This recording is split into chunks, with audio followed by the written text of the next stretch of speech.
बताएं।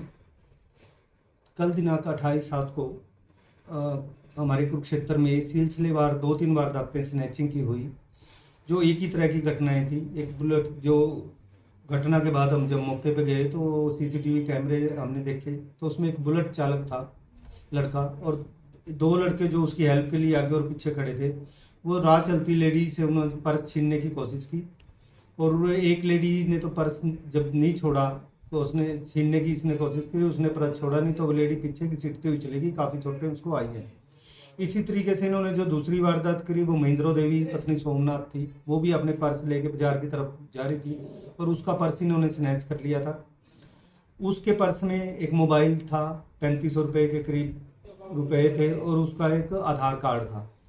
तो ये दोनों वारदातों के बाद हमने 3-4 टीमें गठित की और लगातार सीसीटीवी कैमरे हमने देखने शुरू किए। तो इन दोनों लड़कों को हमने आइडेंटिफाई कर लिया, 3 लड़कों को, और इन तीनों लड़कों को हमने फाइनली राउंड अप कर लिया, जिनमें से एक लड़का करण है, एक रोहित है और तीसरा विशाल है।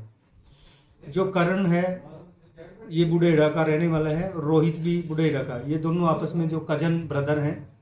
कुछ दिन पहले इन्होंने एक और वारदात इसी तरीके से वारदात को अंजाम दिया था। उस समय भी इन्होंने मोटरसाइकिल पे एक राह चलती लेडी का पर्स छीन लिया था, जिसमें ये दोनों भाई गिरफ्तार हुए थे और अभी ये दोनों जमानत पर आए हैं। फिलहाल करण जो है वो 21 तारीख को जेल से बाहर आया और रोहित 24 तारीख को जेल से बाहर आया, और जेल से बाहर आते दोबारा फिर इन्होंने इसी तरीके की वारदात को अंजाम दिया है।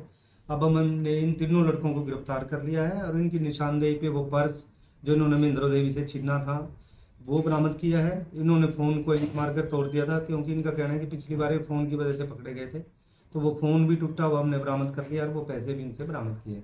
अब तीनों लड़कों को कल कोर्ट में पेश किया जाएगा, उसके बाद इनका रिमांड लेंगे कि और कितनी इन्होंने पहले वारदातें की हैं और कौन कौन इनके जानकार हैं, कौन इस तरीके की वारदातें करते हैं, वो सारी चीज़ों का खुलासा किया जाएगा।